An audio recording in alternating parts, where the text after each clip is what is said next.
Have you ever felt that creepy sensation of being watched?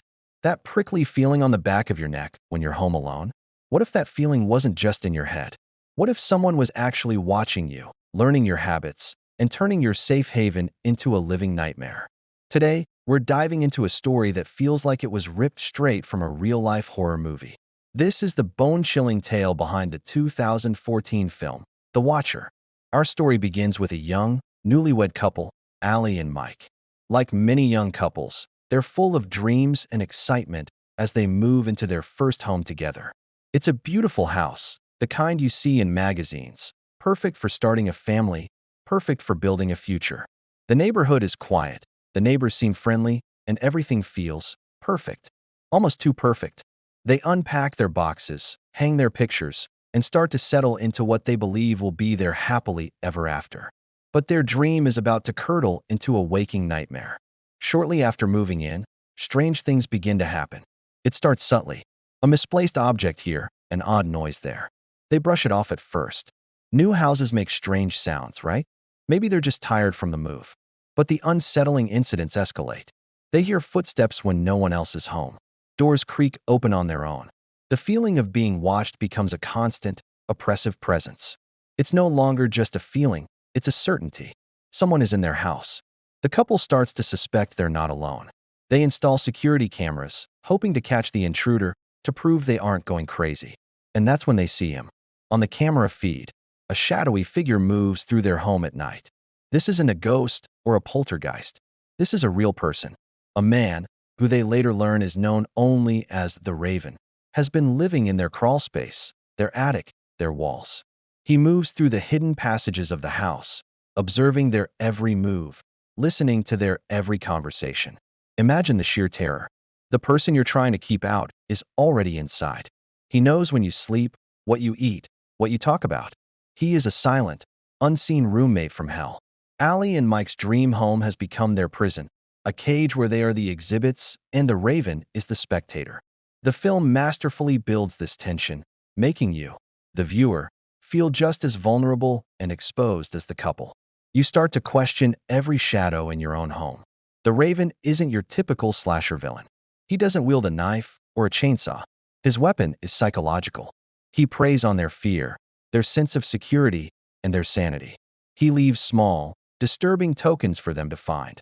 A dead bird on their pillow, a child's toy in the crib they've set up for their future baby. These aren't random acts. They're calculated messages designed to torment them, to make them feel utterly powerless. He's not trying to kill them, at least not at first. He's playing a game, and they are his unwilling participants. As Allie and Mike dig deeper, they uncover the house's dark history. They aren't the first family to be terrorized. The Raven has been doing this for years, passing from one family to the next, a parasitic presence that latches onto the house itself. The police are skeptical. There's no forced entry, no concrete evidence besides the couple's frantic claims and grainy footage. They're isolated, left to fend for themselves against an enemy who knows their home better than they do. Their relationship starts to fracture under the immense strain. They turn on each other, paranoia poisoning the love that once filled the house. This is what makes The Watcher so terrifying. It taps into a primal fear, the invasion of our most personal space. Our home is supposed to be our sanctuary, the one place in the world where we can let our guard down. The film strips that away completely.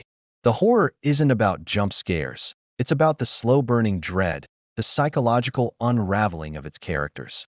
It's a concept known as frogging, the act of secretly living in someone else's home. And the most terrifying part? It has happened in real life. There are documented cases of people discovering strangers living in their attics, basements, or even closets for weeks, months, sometimes years. These real-life watchers survive by stealing food and water while the homeowners are asleep or away. They learn the family's schedule down to the minute. The idea that someone could be just a few feet away, separated only by a thin wall, listening to you breathe as you sleep, is a horror far more potent than any fictional monster. The Watcher takes this terrifying real-world concept and pushes it to its horrifying extreme. The final act of the film is a desperate, claustrophobic confrontation. Allie and Mike must finally face the man who has been a ghost in their lives. It's not about escaping the house anymore. It's about taking it back. The climax is a brutal fight for survival within the very walls that were meant to protect them. It's a raw and visceral conclusion to a nightmare that has been building since the first frame. What can we learn from a film like this? On one level, it is a terrifying thriller that will make you double-check your locks and maybe even peek into your attic.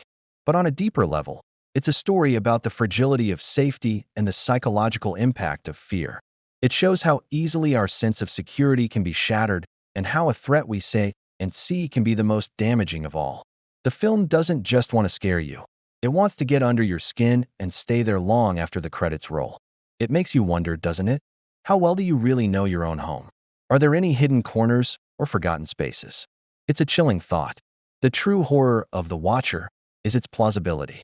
It's a stark reminder that sometimes the most terrifying monsters are not supernatural beings, but ordinary people with dark and twisted intentions.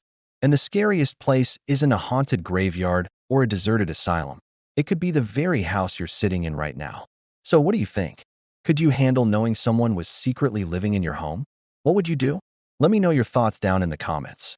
I'm genuinely curious to hear how you'd react in a situation this terrifying.